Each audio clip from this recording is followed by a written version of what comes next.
Welcome to my channel Simply Bonnie. Simply Bonnie channel එකට සාදරයෙන් පිළිගන්නවා. ගොඩාක් කාලයකට පස්සේ ඔන්න මායි සේනකයි එකතු වෙලා අද ඔයගලන්ට වැදගත් වෙන වීඩියෝ එකක් ගෙනාවා. ඇත්තටම ඒක ඊටාම වැදගත් වෙන හින්දා තමයි මේ කලබලකාරී අටපිටාවෙන් අයින් වෙලා වෙලාවක් වෙන් කරගෙන මේ වීඩියෝ එක ඔයගලන්ට කරන්න ලෑස්ති වුණේ. ඉතින් කැනඩාවේ PR නීතිය මේ ඊයේ පෙරේද වෙනස් වුණා. ඒක හැමෝම දන්නවා. ඉතින් ඒ PR වෙනස් වෙච්ච PR නීතිය ලංකාවේ ජීවත් වෙන අපිට කොයි විදිහටද වැදගත් වෙන්නේ? ඒකෙන් අපි කොහොමද කැනඩාවට PR එකක් අරන් එන්න මේක වැදගත් වෙන්නේ කියන එක ගැන කතා කරන්න තමයි සේනකයි මායි අද මේ වෙලාව වෙන් කරගත්තේ. ඉතින් අහමු සේනකගෙන් මොකද්ද මේ වෙනස් වෙච්ච නීතිය? ඒක කොහොමද ලංකාවේ ඉන්න අපේ කට්ටියට වැදගත් වෙන්නේ කියලා. දැන් ඔයගොල්ලෝ දන්නවා PR අරගෙන කැනඩාවට එන විදි ගොඩක් තියෙනවා. يعني ප්‍රධාන වශයෙන්ම PR ප්‍රෝග්‍රෑම් එක පාලනය කරන්නේ මෙහි ෆෙඩරල් ගවර්න්මන්ට් එක. ෆෙඩරල් ගවර්න්මන්ට් එක යටතේ තියෙනවා එක්ස්ප්‍රස් එන්ට්‍රි ස්කිල් කැටගරි යටතේ PR අරගෙන එන ප්‍රෝග්‍රෑම් එකක්. මේ බොහොම ළඟදී කියන්නේ දැන් සති දෙකක් වගේ ඇතුළත කාලයකදී මේ ඒකේ නීති ගොඩක් වෙනස් කරා. ඒගොල්ලෝ PR අරගෙන එන්න පුළුවන් වෙන වෘත්තීන් ඒකට එකතු කරා. එතකොට ඒ එකතු කරාම ඒකෙදි ලංකාවයට ලොකු chance එකක් තියෙනවා ගොඩක් කට්ටියකට PR අරගෙන මෙහෙ එන්න පුළුවන් හැකියාවක් තියෙනවා. ඒකින්ද තමයි අපි මේ ඔයගොල්ලන්ව දැනුවත් කරන්න හිතියේ. මොකද කැනඩාවේ PR නීති ගොඩක් වෙනස් කරලා ඒක ගොඩක් ස්ට්‍රික්ට් කරලා තියෙන නමුත් මේ අලුත් නීතිය අනුව කැනඩාවට එන්න පුළුවන් ගොඩක් ලංකාවේ ඇයට. ඒ ගැන දැනුවත් කරන්න තමයි අපි බලාපොරොත්තු වෙන්නේ. උදාහරණයක් ගත්තොත් දැන් මෙච්චර කල් මේ පහුගිය අවුරුදු 15ටම ගුරුවරුන්ට ඒ කියන්නේ primary school secondary school ගුරුවරුන්ට express entry නැත්නම් skill immigration category යටතේ කැනඩාවට එන්න පුළුවන් කමක් තිබෙන්නේ නැහැ. ඒගොල්ලෝ ඒක demanding job list එකට එකතු කරලා තිබෙන්නේ නැහැ. ඉතිහාසයේ පළවෙනි වතාවට ගුරුවරුන්ට ඒ කියන්නේ primary school and secondary school දැන් මේ කැනඩාවේ ස්කූල වර්ග දෙකකට බෙදෙනවා. මම දන්නවා ලංකාවේ එහෙම බෙදෙන්නේ නැහැ. පළවෙනි වසරේ ඉඳලා 12 13 වසර දක්වා පන්ති තියෙනවා. නමුත් මෙහි ඉස්කෝල වර්ග දෙකකට බෙදෙනවා primary school secondary school. primary school එක ඉගෙන ගන්න එක වසරේ ඉඳලා නැත්නම් lower kindergarten ඉඳලා 8 වසර දක්වා. ඊට පස්සේ secondary school එක ඉගෙන ගන්න 9 වසරේ ඉඳලා 12 වසර දක්වා. එහෙමයි ඉස්කෝල බෙදෙන්නේ. ඒකින්ද තමයි primary and secondary school කියන්නේ. ඒතොර මේ පන්තිවල උගන්වලා තියෙන එක්ස්පීරියන්ස් තියෙන ගුරුවරුන්ට කැනඩාවට එක්ස්ප්‍රස් එන්ට්‍රි ප්‍රෝග්‍රෑම් එක යටතේ නැත්නම් ස්කිල් ඉමිග්‍රේෂන් ප්‍රෝග්‍රෑම් එක යටතේ එන්න ඉල්ලුම් කරන්න පුළුවන්. ඉතින් ගොඩාක් හොඳ ආරංචියක් ඒක. මම දන්නවා ලංකාවේ ගොඩාක් පළපුරුදු ගොඩාක් දැනුම තියෙන ගොඩාක් එක්ස්පීරියන්ස් තියෙන ගුරුවරු ඉන්නවා. ඉතින් ඒගොල්ලන්ට කැමති නම් පවුලත් එක්කම කැනඩාවට ඇවිල්ලා පදිංචි වෙන්න අවස්ථාවක් දැන් ලැබිලා තියෙනවා. ඒ ගැන තමයි විස්තර කතා කරන්න කියලා හිතුවේ අපි. ඔව්. ඉතින් ගුරුවරයෙක්ට කැනඩාවට එන්න අවස්ථාව හම්බෙනවා කියන එක දැනගත්තාම මම හිතන්නේ මමත් ගොඩක් සතුටු වුණා. මොකද අපි එන කාලේ කියන්නේ 2010 වල ටීචර්ස්ලා ස්කිල් මයිග්‍රන්ට් ලිස්ට් එකේ හිටියේ නෑ. ඩොක්ටර්ස්ලා තමයි හිටියේ. ඉතින් අන්න ඒ හින්දා තමයි සේනක මුල් වෙලා ආවේ. නමුත් දැන් ගුරුවරුන්ට මේ chance එක තියෙනවා. නමුත් අන්න ඒක කොහොමද ගුරුවරයෙක් මේ රටට ආවට පස්සේ කොහොමද ගුරුවරයෙක් මෙහි ටීචර්ස් කොලෙජ් එකට රෙජිස්ටර් වෙලා කොහොමද ගුරුවරයෙක් වෙන්නේ කියන එක මම පස්සේ වීඩියෝ එකකින් ඔයගලන්ට පැහැදිලිව ගහලා දෙන්නම්. නමුත් අද අපි සේනකගෙන් අහමු තමන් ලංකාවේ ගුරුවරයෙක් හැටියට වැඩ කරා නම් එයාට කොහොමද මෙහෙට එන්න අවස්ථාව හම්බෙන්නේ, මොනවද ලෑස්ති කරගන්න ඕනි, ඔය වගේ ප්‍රශ්න ටිකට මෙයා උත්තර දෙනවා. සේනක උත්තර දෙනවා. ඔයගොල්ලෝ ඒක අහලා බලලා ඇප්ලයි කරන්න PR එකට එන්න බලන්න. දැන් ස්ටුඩන්ට් වීසා අඩු වුණාට හැමදාම අපි කිව්වේ ස්ටුඩන්ට් අඩු වුණාට PR පාත්වේ එක වැඩි වෙලා තියෙන්නේ. ඉතින් බලමු ගුරුවරයෙක් කොහොමද අද එන්නේ කියලා. දැන් ලංකාවේ ගුරුවරු ගොඩක් ඒගොල්ලෝ ක්වොලිෆයිඩ්. ඒගොල්ලෝ ගුරු වෘත්තිය ගැන හොඳ දැනුමක් අරගෙන තමයි ගුරුවරයෙක් වෙන්න ඒගොල්ලෝ පටන් ගන්න. එතකොට ඔයගොල්ලන්ගේ දැනුම ගොඩක් හොඳට තියෙන හින්දා මෙහෙට මේ ප්‍රෝග්‍රෑම් එකට එන්න තියෙන අවස්ථාව ගොඩක් වැඩි. දැන් මම ඉස්සරහම විස්තර කරන්නම් මොනවාද අවශ්‍ය සුදුසුකම් කියලා. ඒතර පළවෙනිම දේ මේ ලොකු එක්ස්පීරියන්ස් එකක් බලාපොරොත්තු වෙන්නේ නැහැ. ඒ කියන්නේ මේ ඉස්සර අවුරුදු 4ක, අවුරුදු 8ක, අවුරුදු 6ක ඒ වගේ එක්ස්පීරියන්ස් එකක් අවශ්‍ය වෙන්නේ නැහැ. ඔයගොල්ලෝ ගුරුවරයෙක් හැටියට රස්සාව පටන් අරගෙන මාස 6ක් සම්පූර්ණ කරලා තියෙනවා නම් ඒ එක්ස්පීරියන්ස් එක හොඳටම ප්‍රමාණවත් අවශ්‍ය සුසුකම් සපුරාවොත් එක්ස්ප්‍රස් එන්ට්‍රි ප්‍රෝග්‍රෑම් එකේ ස්කිල් ඉමිග්‍රන්ට් කෙනෙක් හැටියට ඉල්ලන්න පුළුවන්. ඒතකොට ගුරු වෘත්තියේ පළපුරුද්ද. ඒතකොට ගොඩක් පළපුරුද්ද තියෙන අයට ගොඩක් ලකුණු හම්බ වෙනවා. ඔයගොල්ලෝ දන්නවා මේ ලකුණු සිස්ටම් එකක් තියෙනවා. ඔයගොල්ලෝ ගැන අපි මීට ඉස්සර වීඩියෝ වලදී ඒවා විස්තර කරලා තියෙනවා. අපේ ඉස්සර කරපු වීඩියෝ ඔයගොල්ලෝ බැලුවොත් ඒ ගැන අවබෝධයක් ලැබෙයි. CRS score එකක් කියලා තියෙනවා. එතකොට ඒ score එක කැල්කියුලේට් කරන්නේ එක්ස්පීරියන්ස් එක අනුව. එක්ස්පීරියන්ස් එකට ලකුණු හම්බ වෙනවා.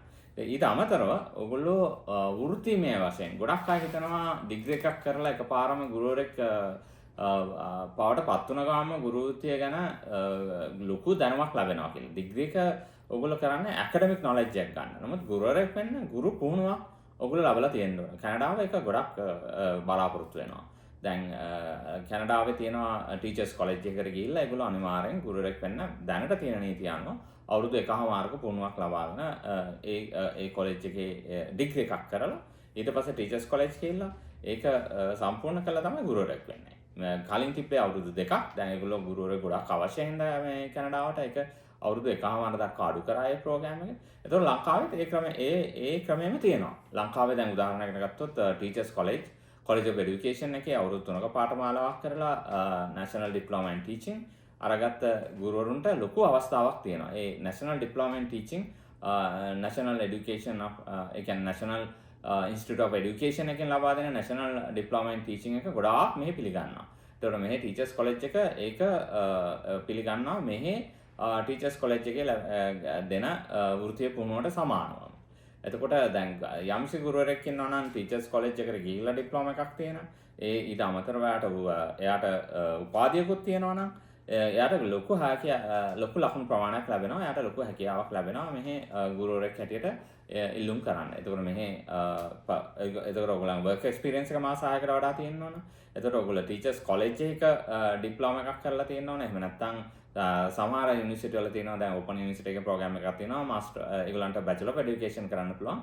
ඩිග්‍රී එකක් කරලා ඉවරලා ඊට පස්සේ බැචලර් ඔෆ් එඩියුකේෂන් කරන්න පුළුවන්. ඊට අමතරව කොළඹ යුනිවර්සිටි එකේ තියෙනවා පෙරදෙන යුනිවර්සිටි එකේ තියෙනවා බැචලර් ඔෆ් එඩියුකේෂන්. ඒතකොට එඩියුකේෂන් එක ගැන වෘත්තීයමය පුහුණුවකුත් එක්ක දෙනවා. නමුත් දැන් වෙන ජෙනරල් උපාධියක් කරලා ගුරුවරයෙක් වුණාම එයාට ගුරු පුහුණුව සම්පූර්ණ කරලා තියෙන්න ඕන. ජෙනරල් උපාධියක් කරලා ගුරුවරයෙක් වුණ පළියටම ගුරුවරයෙක් විදිහට මෙහෙට ඉල්ලන්න බෑ. එතන ඉල්ලන්න පුළුවන්. නමුත් ලොකු chance එකක් තියෙන්නේ ටීචර්ස් කොලෙජ් එකේ රෙජිස්ටර් වෙන්න ගුරු වෘත්තිය ගැන පුහුණුවක් ලැබුව කෙනෙකුට. විශේෂයෙන්ම කොලෙජ් ඔෆ් එඩියුකේෂන් ඩිප්ලෝමා එක තියෙන අයට ඊට අමතරව ගුරු පුහුණුවක් ලැබලා තියෙන අයට සහ උපාධියක් සමග ඔය පුහුණුව තියෙනවා නම් ඒගොල්ලන්ට ගොඩක් ලකුණු ප්‍රමාණයක් හම්බ වෙනවා. යම් කෙනෙක් හිතන්න පුළුවන් මට උපාධියක් නැහැ නමුත් මට ටීචර්ස් කොලෙජ් එකේ ඩිප්ලෝමා එකක් තියෙනවා. ඔව් ඒගොල්ලන්ටත් ඉල්ලන්න පුළුවන්. මොකද ඒගොල්ලෝ වෘත්තිය ගැන අවුරුදු 3ක වෘත්තිමය පාඨමාලාවක් කරපු අය ටීචර්ස් කොලෙජ් එකේ. එතකොට ඒගොල්ලන්ට පුළුවන් ඉල්ලන්න. ඔව්. පොඩ්ඩකින් දැන් ඔයා කියපු කැටගරි තුනක් තියෙන එකක් තමයි පස්තුන්රට කොලෙජ් ඔෆ් එඩියුකේෂන්. පස්තුන්රට නම් කොලෙජ් ඔෆ් එඩියුකේෂන් ගොඩාක් තියෙනවා. ඔව් හැම එකමනේ. ඔව්. කොලෙජ් ඔෆ් එඩියුකේෂන් වලින් අවුට් වෙලා ස්ටිල් ඒගොල්ලන්ට ඩිග්‍රී එකක් තිබුණත් නැතත් ඇප්ලයි කරන්න පුළුවන් නේ. නේද? ඔව් ඒගොල්ලන්ට පුළුවන්. ඔව්. ඊට පස්සේ ටීචර්ස් කොලෙජ් වලින් අවුට් වෙලා ඩිග්‍රී එකක් තිබුණත් නැතත් ඇප්ලයි කරන්න පුළුවන්. ඊට පස්සේ සමහර ඉන්නවා ඩිග්‍රී එක කරලා පෝස්ට් ග්‍රැජුවේට් ඩිප්ලෝමා එක කරන. ඔව් ඒගොල්ලන්ටත් පුළුවන්. ඒගොල්ලන්ටත් පුළුවන්. ඒ වගේ පුළුවන්. මොකද එඩියුකේෂන් එක ගැන වෘත්තීයමය පුහුණුවක් තියෙන්න ඕන. ඩිග්‍රී එකක් තියලා ඒ එඩියුකේෂන් එක ගැන වෘත්තීයමය පුහුණුවක් අරගෙන නැත්තම් එයාට ටීචර්ස් කොලෙජ් එකේ මේ රෙජිස්ටර් වෙන්න යනකොට ප්‍රශ්නයක් වෙනවා. ඒකෙන්ද තමයි මේ සුසුකම් තියන අය ඉල්ලන්න ඕනේ. එතකොට අපේ ලංකාවේ ඉන්න හැම ගුරුවරයෙකුටම මේකට ඇප්ලයි කරන්න පුළුවන්. ඉතින් මාස 6 මේ පළපුරුද්ද තියෙනවා. ඔක ප්‍රයිවට් ස්කූල් එකක වැඩ කරත් පුළුවන්. ඔව් ප්‍රයිවට් ස්කූල් වෙන්න පුළුවන්. ඒක ගවර්න්මන්ට් ස්කූල් වෙන්න පුළුවන්. ඕගොල්ලෝගේ පුහුණුව අරගෙන තියෙන ප්‍රයිවට් ස්කූල් සිස්ටම් එකේ තියෙන පුහුණුවක් වෙන්න පුළුවන්. ඒක ප්‍රශ්නයක් නෑ. ඔව් ඔය ස්කූල් වල ඔය වර්ග කට්ටියම ඉන්නවා. ඉන්ටර්නැෂනල් ස්කූල් වල උගන්වන ටීචර්ස්ලා ඒගොල්ලන්ගේ ඉන්ටර්නැෂනල් ස්කූල් සිස්ටම් එකේ තියෙන ගුරු පුහුණුව ඔයගොල්ලෝ අරගෙන තියෙනවා. එතකොට ඒක ප්‍රශ්නයක් නෑ. එහෙම ඉල්ලන්න පුළුවන්. ඒ කියන්නේ ගවර්න්මන්ට් සිස්ටම් එකෙම ඉන්න අවශ්‍ය නැහැ. ඕකේ. එතකොට ලොකු chance එකක්. ඒ ඇවිල්ලා ඕගොල්ලන්ගේ වෘත්තිමය ක්වොලිෆිකේෂන් එක ඊට අමතරව ඕගොල්ලන්ගේ ඉංග්‍රීසි දැනුම ඕගොල්ලෝ IELTS ජෙනරල් තමයි කරන්න ඕනේ. ඒ කියන්නේ ඇකඩමික් කරන්න අවශ්‍ය නැහැ. එතකොට IELTS පුළුවන් තරම් IELTS or Pearson test of PTE වෙන්න පුළුවන්. Pearson test of English කරන්න පුළුවන්. එහෙම නැත්නම් CELPIP Canadian benchmark කරන්න පුළුවන්. මම දන්න විදිහට Canadian CELPIP ලංකාවේ කරන තැන නැහැ. ඔයගලන්ට PTE කරන්න පුළුවන්. එහෙම නැත්නම් IELTS කරන්න පුළුවන්. ඒ දෙකම general and core module PTE කරනවා නම් core module එක කරන්න පුළුවන්. IELTS කරනවා නම් general module එක කරන්න පුළුවන්. ඒකට උඩරින්ම ලකුණු ගන්න බලන්න. මොකද CRS score එක මේ ගොඩක් වැඩි වෙනවා. ඔයගොල්ලන් ඉංග්‍රීසි ධර්ම වැඩි වෙන්න. ඉතින් ওই ටික තමයි සම්පූර්ණ කරන්න ඕනේ. ඊට අමතරව ඔයගොල්ලන් PR ඉල්ලනකොට මේ රටට ඔයගොල්ලන්ට මේ රටට ඇවිල්ලා මාස 6ක් ජීවත් වෙන්න අවශ්‍ය මුදල් ඔයගොල්ලෝ ගාව තියෙන්න ඕන. පවුලේ ඉන්න නම්බර එක අනුව. ඔයගොල්ලෝ දෙන්නෙක් ඉන්නවා නම් ඔයගොල්ලන්ට අපේ වීඩියෝ කරලා තියෙනවා. ඔව් වීඩියෝ කරලා තියෙනවා. ඉතින් නමුත් ඔයගොල්ලෝ ඒක ගැන බලන්න. නමුත් ඉතින් ඔයගොල්ලන්ට මතක නැත්තම් ඒ PR අරගෙන මේ රටට එනකොට අවශ්‍ය තමන් ගාව තියෙන්න ඕන ෆන්ඩ්ස් තියෙන්න ඕන. ওই ටික තමයි සම්පූර්ණ කරන්න ඕන. ওই ටික සම්පූර්ණ කරලා තිබ්බොත් ඕගොල්ලන්ට PR ඉල්ලන්න පුළුවන්. අනිත් එක තමයි දැන් ওই ගොඩාක් අය PR ඉල්ලන්න කැමති වුණාම ඒගොල්ලෝ යනවා ඉමිග්‍රේෂන් කන්සල්ටන්ට් ගාවට. එතකොට ඒගොල්ලන්ට දරා ගන්න බැරි ප්‍රමාණයට කස්ටමර්ස්ලා ඒගොල්ලන්ට එනවා. නමුත් ඒගොල්ලෝ ඒක හැමෝගෙම කරන්නේ නැහැ.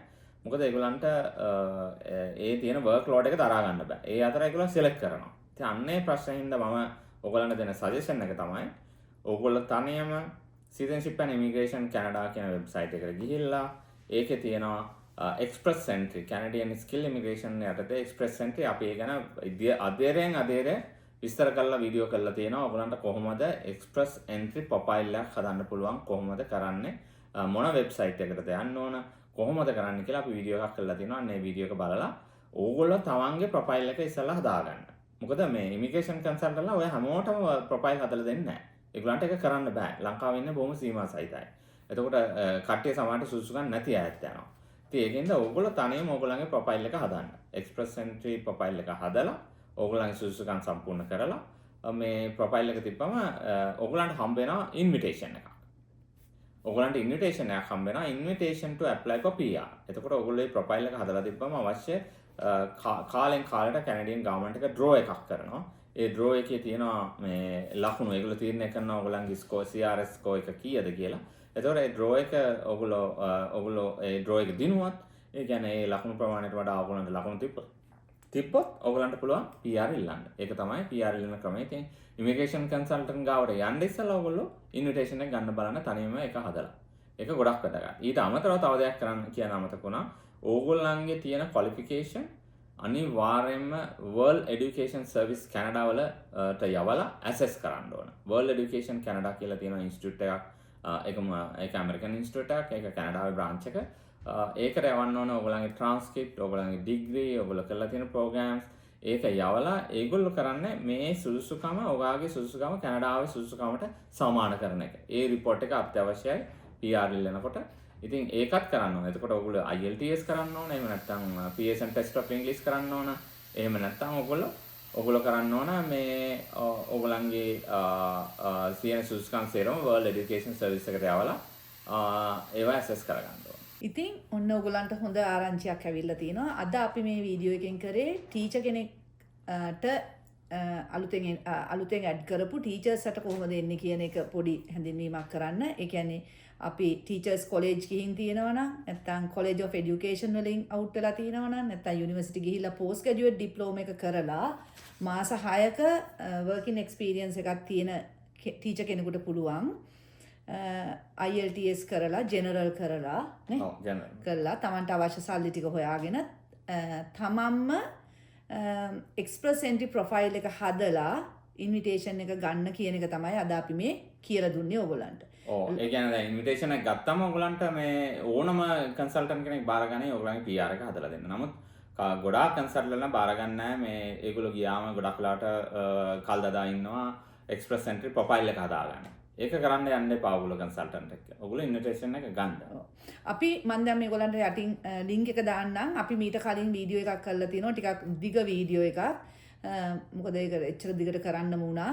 එකින් එක වෙබ්සයිට් එකට ගිහිල්ලා කොහොමද මේ එක්ස්ප්‍රස් එන්ට්‍රි ප්‍රොෆයිල් එක හදන්නේ කියන එකකට සම්බන්ධයෙන් වීඩියෝ එකක් කරා. ඔයගොල්ලෝ ඒක බලලා ටිකක් වෙලාව ගන්න ඕන වැඩක්. ඒක කලබලයක් නැතුව මේ අමාරුවක් කියලා හිතන්නේ නැතුව ඒ අවශ්‍ය දේ සම්පූර්ණ කරලා එක්ස්ප්‍රස් එන්ට්‍රි ප්‍රොෆයිල් එකක් හදලා තමන්ගේ PR පාත් එකකට යන්න බලන්න ගිහිල්ලා ඔයගොල්ලෝ ඉන්විටේෂන් එක ගත්තාම ලෝය කෙනෙක් හම්බෙන්න යන්න. එහෙම තමයි අපි හැමදාම කියන්නේ ඔයගොල්ලන්ට. මේ මොකද හැම සත්‍ය තොරතුරක් හැමදාම හරි විදිහට ගේන්න ඕනේ හින්දා තමයි අපි මේ කොච්චර වැඩ තිබුණත් පොඩි වෙලාවක් හරි වෙන් කරගෙන මේ වීඩියෝ එක ඔයගොල්ලෝ වෙනුවෙන්ම කරන්නේ. අනිත් එක සේනක තවත් මතක් කරා වෙස් ඉවැලුවේෂන් එකකුත් කරන්න ඕනිමයි කියලා. ඔව් World Education කැනඩා වල කරන්න World Education US නෙමෙයි.